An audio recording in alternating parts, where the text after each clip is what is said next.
নমস্কাৰ ছাৰ্বাদীসকল আমাৰ YouTube channel প্ৰগতিলৈ আপোনালোকক স্বাগতম জনাইছোঁ। আজি আমি পঢ়িম মনোবিদসকলে আগবঢ়োৱা শিকনৰ কিছুমান তত্ত্ব আৰু ইয়াৰ আগৰ যিবিলাক বিষয় আছিল আমি ইয়াৰ ভিডিঅ' আপলোড কৰিছোঁ। আপোনালোকে যদি চোৱা নাই তেন্তে লিংক ডেছক্ৰিপশ্যনত লিংক দিয়া থাকিব, চাই ল'ব। তেন্তে আহক আমি পঢ়ি যাওঁ। আজি পঢ়িম মনোবিদসকলে আগবঢ়োৱা শিকনৰ তত্ত্ব। তাৰ ভিতৰত মানে শিকনটো কেনেকৈ অৰ্জন কৰিব পাৰি, এনেকৈ আহৰণ কৰিব পাৰি, সেই উদ্দেশ্য মনোবিদসকলে বহুত চিন্তা চৰ্চা কৰিছিল আৰু সেই চিন্তা চৰ্চাৰ ওপৰত ভিত্তি কৰি সিহঁতে কিছুমান শিক্ষণৰ কিছুমান নীতি বা তত্ত্ব আগবঢ়াইছিলে আৰু এইবিলাকক শিকনৰ তত্ত্ব বুলি কোৱা হয়। আৰু এই তত্ত্ববিলাকৰ প্ৰথমটো আছে সংযোগবাদ। সংযোগবাদ তত্ত্বটো আমেৰিকান মনোবিদ থৰ্নডাইকে উদ্ভাৱন কৰিছিল। সেইটো কাৰণে সংযোগবাদ তত্ত্বৰ জন্মদাতা থৰ্নডাইক বুলি কোৱা হয়, আমেৰিকান মনোবিদ থৰ্নডাইক, আৰু তেওঁ সংযোগবাদ তত্ত্বৰ জন্মদাতা। আৰু তাৰ মতে কি আছিল, একৰ্ডিং টু থৰ্নডাইক, কোনো এটা পৰিৱেশত বা কোনো এজন ব্যক্তিৰ শিক্ষণটো সম্ভৱ হয় যদি উদ্দীপক আৰু প্ৰতিক্ৰিয়া এই দুটাৰ সংযোগ স্থাপন হয়, তেতিয়া এটা ব্যক্তিৰ শিকন সম্ভৱ হয়। তাৰ মতে কোনো ছাত্ৰ ছাত্ৰী শ্ৰেণীকোঠাত থাকিব আৰু তেওঁ শিক্ষণ অৰ্জন কৰিব বা যিকোনো পৰিৱেশৰ পৰা শিক্ষণ অৰ্জন কৰিব যদি তাৰ উদ্দীপক আৰু প্ৰতিক্ৰিয়াৰ মাজত এটা সম্পৰ্ক স্থাপন হয়, সংযোগ স্থাপন হয়, তেতিয়াহে তেওঁৰ শিক্ষণটো সম্ভৱ হয়। আৰু এইটোকে সংযোগবাদ বুলি কোৱা হয় আৰু এইটো কোনে আগবঢ়াইছিল? থৰ্নডাইকে। এতিয়া আমি বুজিব লাগিব যে উদ্দীপক আৰু প্ৰতিক্ৰিয়া কি। উদ্দীপক আৰু প্ৰতিক্ৰিয়া।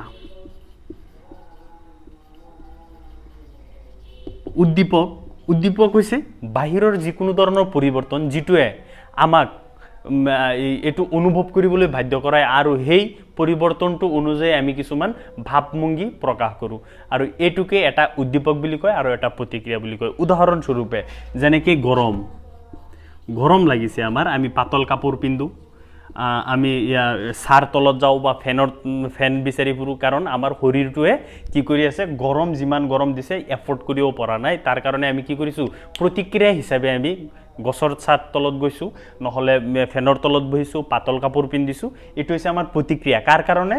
গৰমৰ কাৰণে। গতিকে গৰমটো হৈছে এটা উদ্দীপক। তেনেকৈ ঠাণ্ডা, এইটো এটা উদ্দীপক। উষ্ণতা এটা উদ্দীপক হয়। কিবা কোনোবাই মহে কামুৰিছে, এইটো এটা উদ্দীপক হয়। গতিকে আমি কেনেকৈ মহ কামুৰিলে আমি লগে লগে কি কৰোঁ, বেলেগ এখন হাতেৰে এইটো মাৰিবলৈ চেষ্টা কৰোঁ, সেইটো এটা আমি প্ৰতিক্ৰিয়া প্ৰকাশ কৰিছোঁ। কামোৰাটো হৈছে উদ্দীপক। এইবিলাক হৈছে উদ্দীপক। গতিকে উদ্দীপক আৰু আমাৰ প্ৰতিক্ৰিয়াৰ মাজত, এই দুটা বস্তুৰ মাজত যদি সংযোগ স্থাপন হয় তেতিয়াহে শিকন সম্ভৱ হয়। আৰু এইটো কাৰ মতে আছিলে? একৰ্ডিং টু থৰ্নডাইক, আৰু এইটো আছিলে সংযোগবাদ। গতিকে সংযোগবাদৰ পিছত আছে অনুবন্ধনবাদ। অনুবন্ধনবাদটো কি? অনুবন্ধনবাদটো পঢ়িবলৈ হ'লে প্ৰথমতে আমি শিকন পঢ়িব লাগিব। শিকন কি?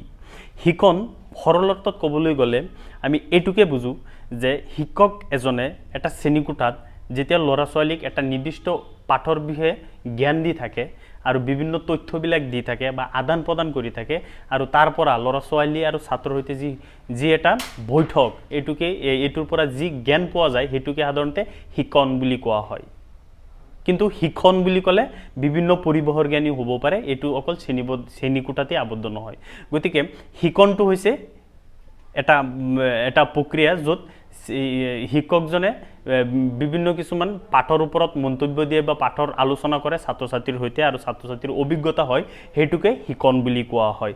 আৰু শিকনৰ ক্ষেত্ৰত যিহেতু ছাৰজনে বা শিক্ষকজনে এটা শ্ৰেণীকোঠা পৰিচালনা কৰে, সেইটোৰ কাৰণে শ্ৰেণীকোঠাটো শিক্ষক কেন্দ্ৰিক হৈ পৰে। কাৰণ শ্ৰেণীকোঠাৰ যিমানবোৰ তথ্য আদান প্ৰদান কৰা বা নিৰ্দেশাৱলী সম্পূৰ্ণ শিক্ষকজনৰ দ্বাৰাই হয় কাৰণে শ্ৰেণীকোঠাটো শিক্ষক কেন্দ্ৰিক কোৱা হয়।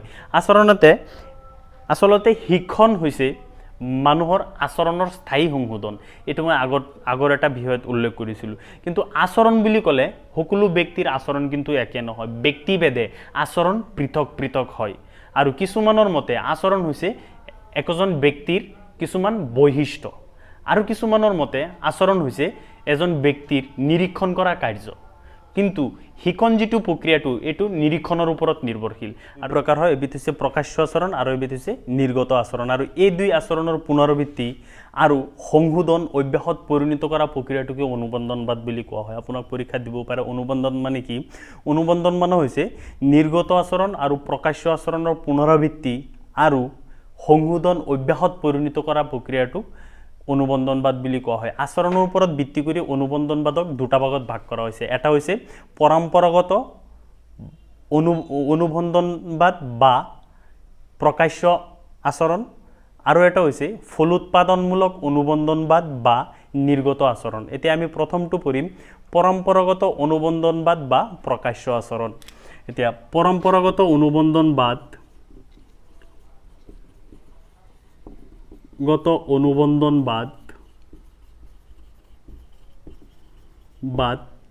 বা প্ৰকাশ্য আচৰণ পঢ়িম। প্ৰকাশ্য আচৰণ এইটো কি?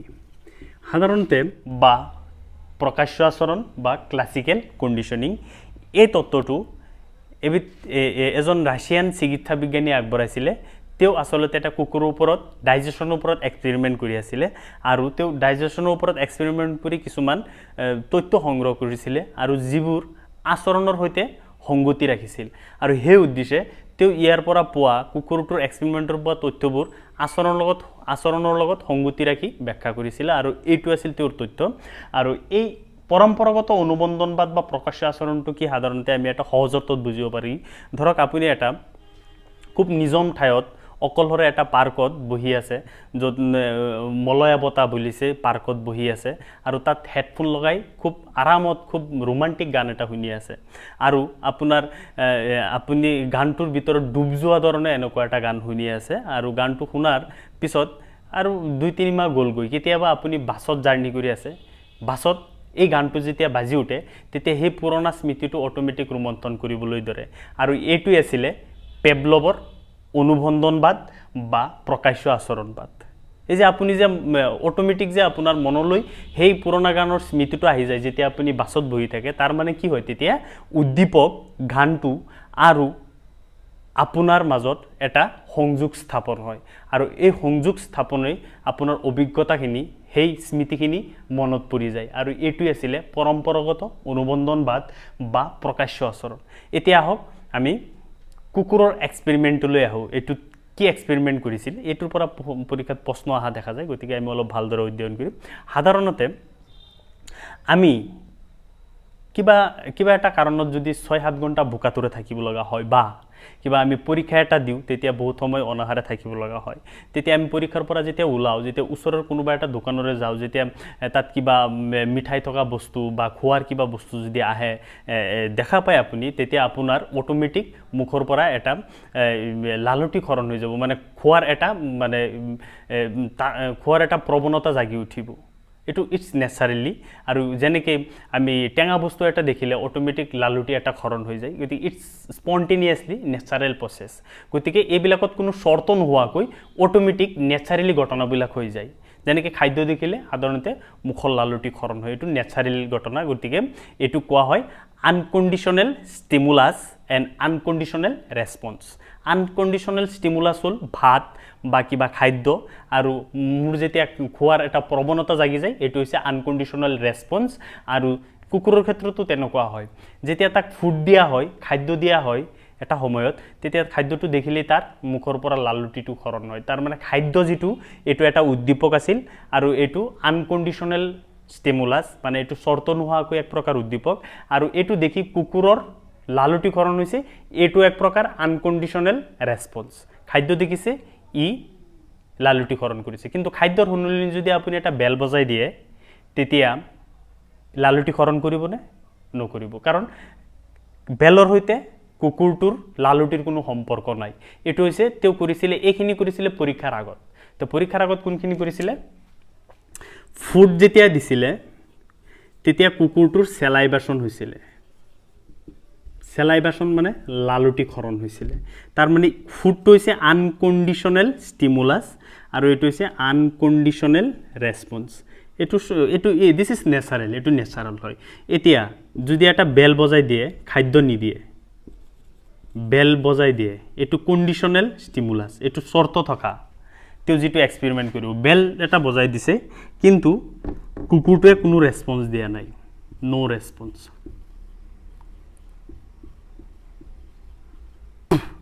এইটো ন' ৰেছপন্স, তাৰমানে এইটো বিফ'ৰ কণ্ডিশ্যনিং। বিফ'ৰ কণ্ডিশ্যনিং মানে পৰীক্ষাটো কৰাৰ আগত। এতিয়া কি কৰিছে তেওঁ ফুড দিছে মানে খাদ্য দিছে আকৌ লগে লগে এটা বেলো বজাই দিছে ৰেগুলাৰ তেতিয়া কুকুৰটোৰ চেলাইভেশ্যন হ'বনে নাই তেতিয়াও কুকুৰটোৰ চেলাইভেশ্যন হ'ব তাৰ মানে লালুটিকৰণ হ'ব কাৰণ বেলটো তাৰ সৈতে কোনো ৰিলেশ্যন নাই কিন্তু বেলৰ লগত যেতিয়া খাদ্য দিছে তেতিয়া কুকুৰটোৰ খাদ্য দেখিলে চেলাইভেশ্যন হৈ যাব কিন্তু বেলটো নতুনকৈ এড কৰা হৈছে গতিকে এইটো কি কণ্ডিশ্যনেল ষ্টিমুলাছ আৰু এইটো হৈছে আনকণ্ডিশ্যনেল ষ্টিমুলাছ এইটো শৰ্তহীন আৰু এইটো শৰ্তাবদ্ধ গতিকে এইটো যদি আমি দিওঁ তথাপি এইটো কি হ'ব আনকণ্ডিশ্যনেল ৰেছপন্স পাম আমি তাৰ লালুটিকৰণ হ'বই বহুত দিনলৈ এই কাৰ্যটো যেতিয়া কৰি থকা যায় বেল খাদ্যটো দিয়াৰ সময়ত এটা বেল বজাই দিয়া হয় লগলৈ এটা লালুটিকৰণ হয় বহুত দিন যেতিয়া এই কাৰ্যটো কৰিব পৰা যায় তেতিয়া প্ৰায় 4-5 মাহ যদি কৰিব পৰা যায় তেতিয়া পিছত কি হয় দেখা যায় যদি অকল বেলটো বজাই দিয়ে অকল যদি বেলটো বজাই দিয়ে তেতিয়াও তাৰ কি হৈ যায় চেলাইভেশ্যন হৈ যায় তাৰ মানে কি বেলটো হৈছে কি কণ্ডিশ্যনেল ষ্টিমুলাছ আৰু এইটো কি দিছে কণ্ডিশ্যনেল ৰেছপন্স দিছে হি বেলটো খাদ্য নহয় তথাপিও তাৰ চেলাইভেশ্যন হৈছে লালুটিগন্তি হৈছে কিয় এইটোৰ কাৰণে হৈছে তেওঁৰ মনলৈ আহি যায় বেলটো আহিলেই মানে খাদ্য খোৱাৰ সময় হৈ গৈছে আৰু যাৰ কাৰণে তেওঁৰ লগে লগে কি হৈ যায় লালুটিকৰণ হ'বলৈ ধৰে এইটোৱে আছিলে তোৰ পৰম্পৰাগত অনুবন্ধনবাদ বা প্ৰকাশ্য আচৰণ আৰু এইটোৰ পৰা আমি শিকনৰ ক্ষেত্ৰত কেনেকৈ লিংক কৰিছিলে চাই যাওঁ আহক তেওঁ কৈছিলে যেতিয়া এই যে আনকণ্ডিশ্যনেল অনুবন্ধত থকা যিবিলাক উদ্দীপক আছে এইবিলাকৰ সৈতে আমি নিজৰ আচৰণটো সংশোধন কৰিব পাৰোঁ যেনেকৈ উদাহৰণস্বৰূপে আমাৰ যেতিয়া এই উদ্দীপক আৰু প্ৰতিক্ৰিয়াৰ মাজত যদি সম্পৰ্ক স্থাপন হয় তেতিয়া আমাৰ শিকনটো অতি সহজ হৈ পৰে যেনেকৈ ক্লাছৰুম এটাত ল'ৰা ছোৱালীবিলাকে যেতিয়া পঢ়ি থাকে তেতিয়া যদি অলপ মলয়া বতাহ বলে বা কোঠালিটো আহল বহল থাকে ছাৰৰ পৰা এটা হুমুদুৰ মাত পায় তেতিয়া এইবিলাক হৈছে উদ্দীপক আৰু এই উদ্দীপকবিলাকে ল'ৰা ছোৱালীৰ মনটোত এটা ভাল প্ৰতিক্ৰিয়াৰ সৃষ্টি কৰে যাৰ কাৰণে শিকনটো অতি সহজ হৈ যায় আৰু শিকনটোত মনোযোগ আহি যায় গতিকে এইবিলাক হৈছে উদ্দীপক আৰু এই উদ্দীপকবিলাকৰ ফলত তাৰ মনত এটা উৎসাহৰ সৃষ্টি হয় বা এটা ভাল লগা পৰিৱেশৰ সৃষ্টি হয় যাৰ ফলত সি শিকন প্ৰক্ৰিয়াটো অতি সহজে বাবে ল'ব পাৰে আৰু আহৰণ কৰিব পাৰে কিন্তু এনেকুৱা কিছুমান উদ্দীপক আছে যেনেকৈ গৰম বতাহ বুলিছে ৰুমটো পৰিষ্কাৰ নহয় ছাৰৰ পৰা কঠোৰ বাহা শুনিছোঁ তেতিয়া এই উদ্দীপকবিলাকে ল'ৰা ছোৱালীৰ ক্ষেত্ৰত ঋণাত্মক প্ৰতিক্ৰিয়া এটাৰ সৃষ্টি হয় যাৰ ক্ষেত্ৰত ল'ৰা ছোৱালীৰ শিকনটো হৈ নুঠে তাৰ বাবে আমাৰ এনেকুৱা উদ্দীপকবিলাক যেতিয়া হয় যেনেকৈ ধুনীয়া ৰুম এটা কোঠালি তাত আহল বহল বহুতো ঠাই আছে ছাৰৰ পৰা অলপ ভাল বন্ধুত্বসুলভ ব্যৱহাৰ পাইছে ধুনীয়া বতাহ বুলিছে এনেকুৱা উদ্দীপকবোৰৰ যেতিয়া উপস্থিতি থাকে তেতিয়া কি হৈ যায় এই পঠন যিটো যি শিক্ষকজনে কোৱা কথাবোৰ আৰু ছাত্ৰ তাৰ প্ৰতিক্ৰিয়া হিচাপে এটা সংযোগ স্থাপন হয় আৰু এই সংযোগৰ পৰিপ্ৰেক্ষিতত সিহঁতৰ শিকন অৰ্জনটো অতি সহজ হৈ পৰে এইটোৱে আছিলে পৰম্পৰাগত অনুবন্ধনবাদ বা প্ৰকাশ্য আচৰণ এতিয়া আমি পঢ়িম এইটো পৰম্পৰাগত অনুবন্ধনবাদ বা প্ৰকাশ্য আচৰণ আৰু এটা আছিলে ফলোৎপাদনমূলক অনুবন্ধনবাদ বা নিৰ্গত আচৰণ এইটো অপাৰেটিং কণ্ডিশ্যনিং বুলি কয় আহক আমি সেইটোলৈ পঢ়ি যাওঁ ছাৰ বাইদেউসকল এতিয়া আমি পঢ়িম ফলোৎপাদনমূলকবাদ বা নিৰ্গত আচৰণ আৰু এই আচৰণটো আগবঢ়াইছিলে আমেৰিকাৰ বিখ্যাত আচৰণবাদী মনোবিজ্ঞানী B.F. স্কিনাৰে মনত ৰাখিব আচৰণবাদী B.F. স্কিনাৰে ফলোৎপাদনমূলকবাদ বা নিৰ্গত আচৰণ বা অপাৰেণ্ট কণ্ডিশ্যনিং তত্ত্বটো আগবঢ়াইছিলে আৰু এই তত্ত্বটোৰ মূল বিষয় কি আছিলে তেওঁ কৈছিলে যে ব্যক্তিৰ আচৰণ পৰিৱেশত সংঘটিত হয় তাৰ কোনো ফল বা পৰিণাম উৎপাদিত হ'বৰ বাবেহে তাৰমানে তেওঁ কৈছিলে ব্যক্তিৰ আচৰণ পৰিৱেশত সংঘটিত হয় তাৰ কোনো ফল বা পৰিণাম উৎপাদিত হ'বৰ বাবেহে তাৰমানে এজন ব্যক্তিৰ আচৰণ মানে পৰিৱেশৰ যিকোনো ধৰণৰ নিজৰ স্বাৰ্থৰ বাবেহে সংঘটিত হয় তেওঁ এইটো কৈছিলে তাৰ মানে আপুনি কোনো এটা কাম কৰি ভাল পাইছে বা নিজৰ স্বাৰ্থ হৈছে গতিকে এই কামটো বাৰে বাৰে পুনৰাবৃত্তি কৰিব বিচাৰে আৰু এইটোই তেওঁৰ মূল বিষয় আছিল আৰু তেওঁ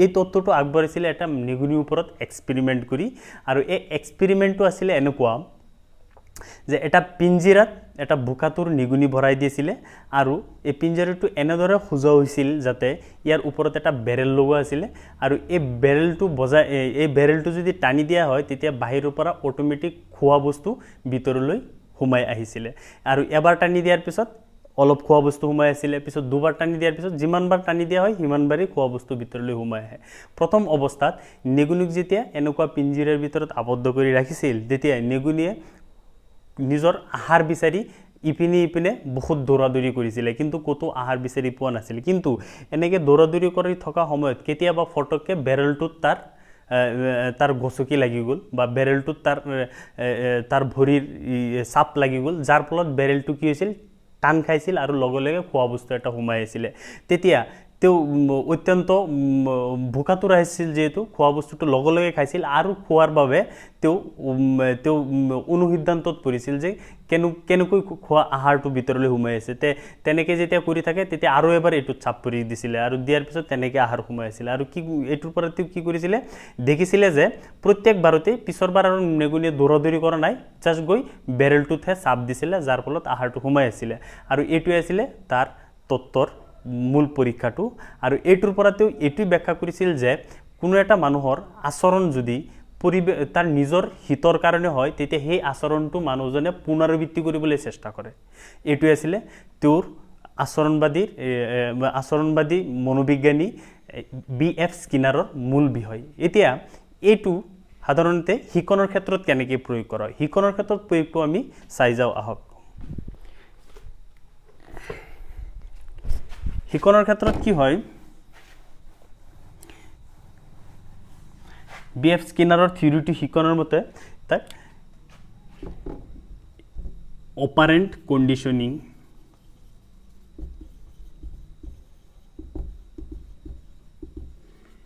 তেওঁৰ মতে আছিলে যে দুটা বিষয়ৰ ওপৰত তেওঁৰ সম্পূৰ্ণ তত্ত্বটো উপস্থাপিত প্ৰথমটো হৈছে ৰেইনফোৰ্সমেন্ট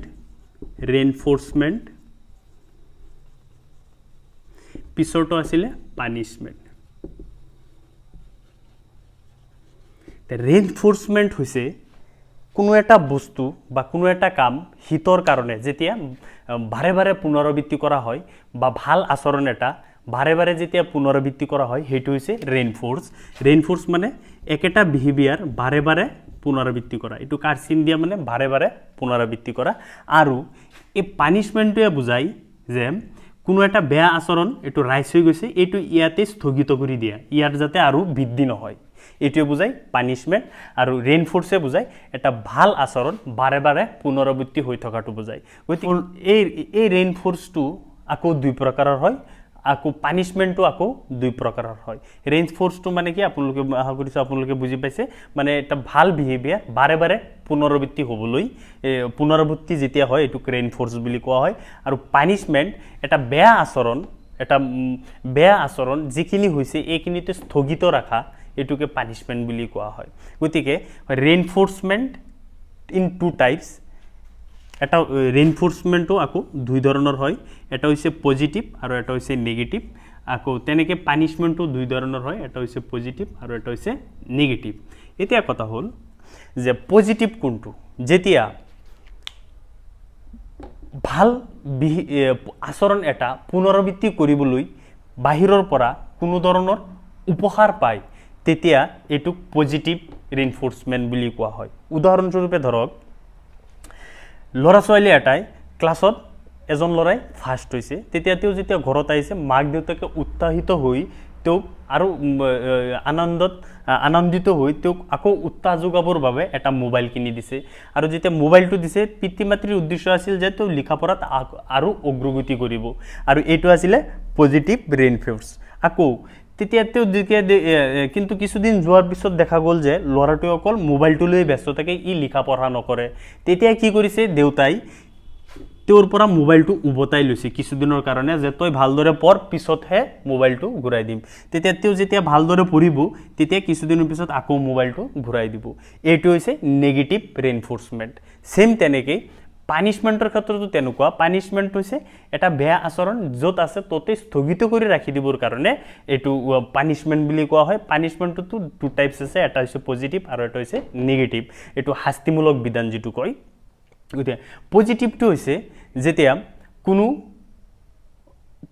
কাম এটা বা লৰা ছোৱালী এটা যেতিয়া ক্লাছত অন্যায় এটা কৰি দিয়ে বা কোনোবা লৰাৰ কিতাপ ফালি দিছে বা কোনোবা লৰাৰ কাপোৰত চিয়াহি ঢালি দিছে বা কিবা বেয়া কাম এটা কৰিছে তেতিয়া শিক্ষকে বাহিৰৰ পৰা লৰাটোক যেতিয়া পানিশমেন্ট দিয়া হয় লাঠিচল পিটন দিয়া হয় বা তাক কিবা টাস্ক দিয়া হয় যে তই ইমানখিনি হোমৱৰ্কস কৰি আনিবি বা তাক গোটেই দিন থিয় কৰি ৰখা হয় তেতিয়া কিয় ৰখা হয় যাতে এই অভ্যাসটোৰ পৰা তেও বিৰত থাকে যেহেতু এটো ভাল কামৰ পৰা আতৰা ৰাখিবৰ কাৰণে তেও শাস্তিখিনি দিয়া হৈছে হেতু কাৰণে এটো কোৱা হয় পজিটিভ পানিশমেন্ট ধনাত্মক শাস্তিমূলক বিধান আৰু এটা ঋণাত্মকটো কোনটো হল যেতিয়া লৰাটোৱে দেখিছে যে এই ৰেইনফোৰ্সমেন্টত যেতিয়া লৰাটো মোবাইলটো লৈ গোটেই দিন ব্যস্ত হৈ থাকে আৰু ব্যস্ত হৈ থাকি তেও অহাবাৰৰ যেটো পৰীক্ষা সেটোত ফেল কৰি দিছে যেতিয়া ফেল কৰি দিছে তেতিয়া গাৰ্ডিয়ানে কি কৰিছে তাৰ পৰা মোবাইলটো পাৰ্মানেন্টলি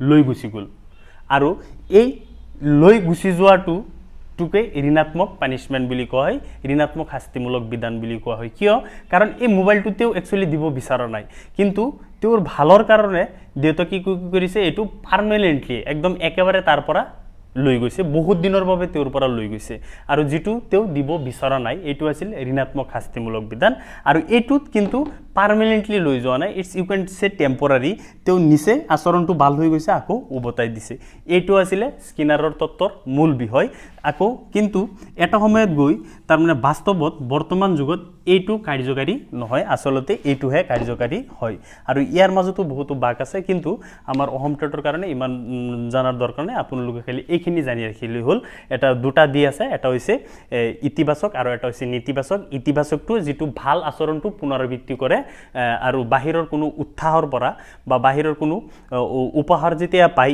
তেতিয়া আকৌ অতি আনন্দত মানে উৎসাহিত হ'বলৈ চেষ্টা কৰে এনেকুৱা ৰেইনফোৰ্সমেন্টটোৱে হৈছে ভাল আচৰণ এটা বাৰে বাৰে পুনৰাবৃত্তি কৰা আৰু পানিশমেন্ট যেটো নেতিবাচক যেটো এটো আচৰণ যিমানখিনি হৈছে এই বেয়া আচৰণটো বন্ধ কৰাৰ বাবে পানিশমেন্টটো শাস্তিমূলক বিধানটো প্ৰয়োগ কৰা হয় কিন্তু এটো বাস্তৱিক ক্ষেত্ৰত বৰ্তমান এটো কাৰ্যকাৰী নহয় এটোহে কাৰ্যকাৰী হয় এইখিনি আছিল মনোবিদ সকলে বিএফ স্কিনাৰৰ মূল তত্ত্বৰ বিষয় থ্যাংক ইউ